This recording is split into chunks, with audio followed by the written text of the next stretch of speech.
Hello and welcome to my channel mom story by Sahana. Cinderella की story किसने नहीं सुनी है?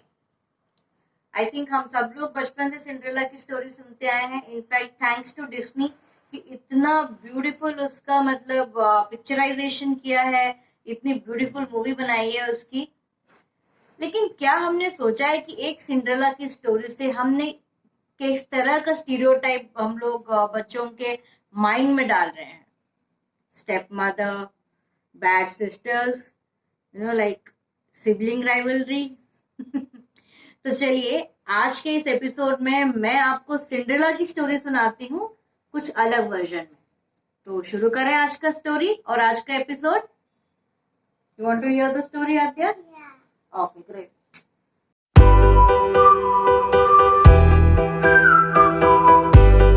तो हमारी जो सिंड्रेला है वो एक बहुत ही दूर पहाड़ पे रहती है। ओके, तो जहां से किसी भी तरह का कम्युनिकेशन नहीं है, मतलब कोई भी कार वार नहीं जा सकती है, कोई स्कूटर नहीं जा सकता है, ना ही बुलेट कार्स जा सकते हैं। मींस कम्यूट करने का कोई भी आसान तरीका नहीं है वहां पे। और वो बहुत दूर रहती है तो उसके पास बहुत ज्यादा कुछ फैसिलिटीज भी नहीं है, अच्छे कपड़े हैं, ना ही उसके पास शूज है। लेकिन हमारी सिंड्रेला को डांस करना बहुत पसंद है। ओके, तो she is a very good dancer. Cinderella अकेले रहती है और उसके साथ उसके प्यारे प्यारे सारे दोस्त रहते हैं। उसके माउस रहते हैं, लिजर्ड्स रहते हैं और वो वहां पे फार्मिंग करती है। तो इसमें क्या होता है कि एक राजा जो है, मतलब उस पर्टिकुलर टाउन का जो राजा है, वो जो है एक डांस कंपटीशन ऑर्गेनाइज करता है और उस डांस कंपटीशन में जो भी जीतेगा उसको जो है वो प्रिंसेस बना देगा। फाइन। तो अब सिंड्रेला को तो डांस आता है, लेकिन वो जाएगी कैसे? तो जाने के लिए तो उसके पास कुछ है ही नहीं। तो वो बहुत ही दुखी हो जाती है। वो दुखी होकर बैठे रहती है कि अब मैं क्या करूंगी, अब तो मेरे पास कुछ है नहीं, तो मैं डांस कंपटीशन जीत नहीं सकती, और अगर डांस कंपटीशन जीतूंगी नहीं तो मैं प्रिंसेस भी नहीं बन पाऊंगी। तो ऐसे में जब वो दुखी रहती है तो फेरी गॉडेस आती है। तो फेरी गॉडेस आती है और वो उसको बोलती है, व्हाट हैपेंड, क्या हुआ बेटा, तुम इतनी दुखी क्यों हो? तो फिर सिंड्रेला बताती है कि मुझे डांस कंपटीशन में जाना है, लेकिन ना मेरे पास शूज है, ना मेरे पास कपड़े हैं, ना ही मेरे पास कोई गाड़ी है। तब जो है फेरी गॉडेस जो है मैजिक स्टिक घुमाती है और सिंड्रेला के लिए न्यू ड्रेस ले आती है और न्यू शूज आ जाते हैं उसके पास। अदो तुम क्या कर रहे हो, लग जाएगी तुमको, बाहर निकलो। तो उसके पास सारे वो फैसिलिटीज आ जाते हैं और उसके लिए एक मैजिक कार्ट बनाती है फेरी गॉडेस, उसके माउस और लिजर्ड सबके साथ। और उस कार्ट में बैठ के जो है वो किंगडम में जाती है, मतलब राजा के पैलेस में जाती है और पैलेस में जो है बहुत अच्छा वो डांस करती है। लेकिन शर्त यहाँ भी यही होती है कि रात के 12 बजे से पहले सिंड्रेला को वापस आ जाना होगा, क्योंकि अगर वो 12 बजे के बाद तक वहां रुक गई तो सारा मैजिक जो है वो वैनिश हो जाएगा। तो अगर मैजिक वैनिश हो जाएगा तो फिर शूज भी चला जाएगा, ड्रेस चला जाएगा, है ना आद्या? तो फिर इसीलिए सिंड्रेला डांस तो बहुत अच्छा करती है, लेकिन अब 12 बजने वाले होते हैं तो उसको टेंशन हो जाती है कि भाई मुझे तो वापस जाना है। तो और इस जल्दबाजी में वो दौड़ते दौड़ते जाती है तो उसका एक शूज जो है वो कहीं वहीं पे गिर जाता है। सिंड्रेला जैसे तैसे करके वापस अपने हट में आ जाती है।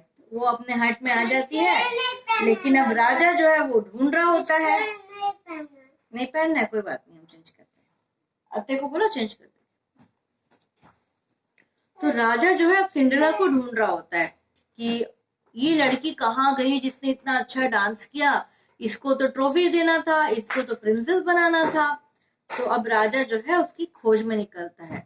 अब हर कोई चाहता था कि वो प्रिंसेस बने, तो वो शूज जो है सब लोग ट्राई करते हैं, जितने लोग वहां पे आए थे, जितनी लड़कियां आई थी डांस करने के लिए, सब ट्राई करते, लेकिन वो तो मैजिक शूज था जो सिर्फ और सिर्फ सिंड्रेला के लिए बना था, तो वो तो किसी को फिट हुआ नहीं।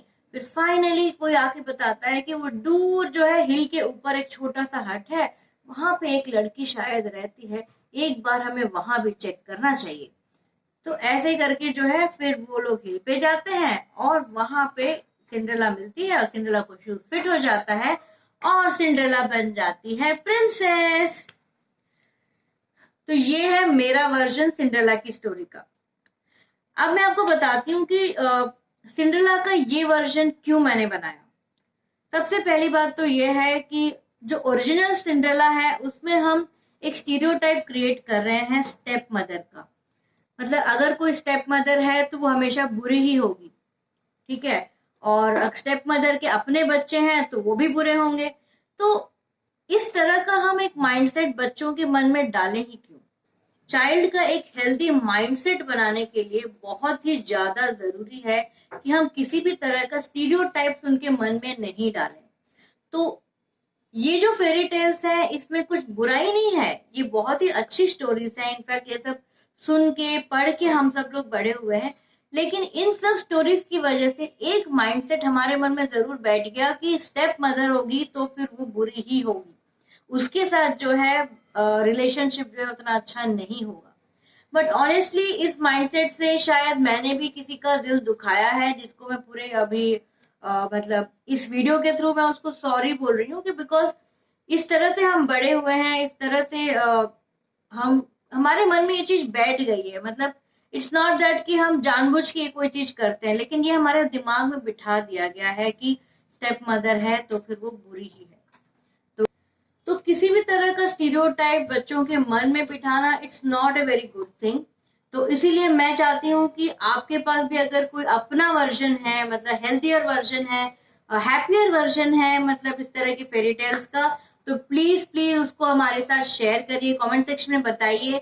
आई would be glad to listen to you. मुझे बहुत खुशी होगी सुन के वो स्टोरीज, क्योंकि ये सिर्फ मेरे बच्चे के लिए नहीं बल्कि हर एक बच्चे के लिए ये बहुत जरूरी है। अगले एपिसोड में मैं एक और स्टोरी लेके आऊंगी और एक और स्टीरियोटाइप लेके आऊंगी जो बहुत ही ज्यादा कॉमन है।